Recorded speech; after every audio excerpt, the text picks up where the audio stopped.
Last summer in Taipei, I spent 3 hours making a single sheet of paper. It was not a good paper by any means, but it was the most important thing I have made in years. And I need to tell you why. The process is ancient. You start with plant fiber, broken down, soaked, beaten into pulp. Then you take a wooden frame with a fine screen and you lower it into a vat of that pulp, suspended in water. You pull it up slowly and the water drains through the screen. What's left? This thin, wet, almost weightless layer. One wrong move, it tears before it ever dries. My kids were with me, 4 and 5 years old. Their hands in the same water, making the same motion that someone made in this tradition 300 years ago. At some point, the instructor told us how long this tradition had been passed down. Centuries. The knowledge held in his hands, the timing, the feel of the right consistency, the sense of when to lift the frame.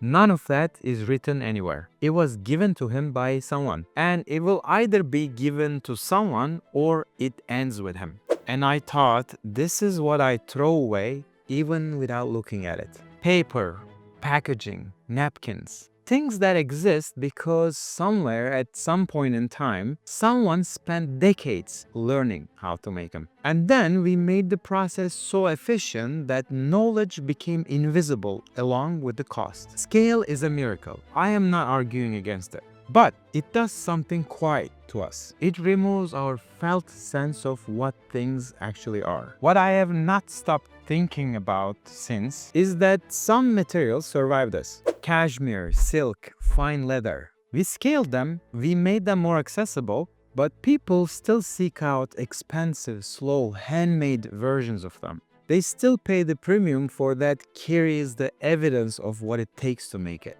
I think that's not nostalgia. I think that is accurate perception. A decision to keep the memory of the cost alive in your daily life. To own things that tell the truth about what they really are. We brought that paper home. It has our handprints on it. Mine, my wife's, our kids, who were 4, 5, and 1, and probably thinking more about the cold water than the history they were part of. Now it hangs on my wall. Not because it's beautiful, because every time I look at it, I remember what it takes to make paper. It was not good paper, but it was one of the most important things I have made in years. This one piece of paper only exists because thousands of people across hundreds of years learned something, built on it, and passed it forward. Every one of us is standing on the shoulders of millions we will never meet. That paper made me feel that, and I think it's worth remembering.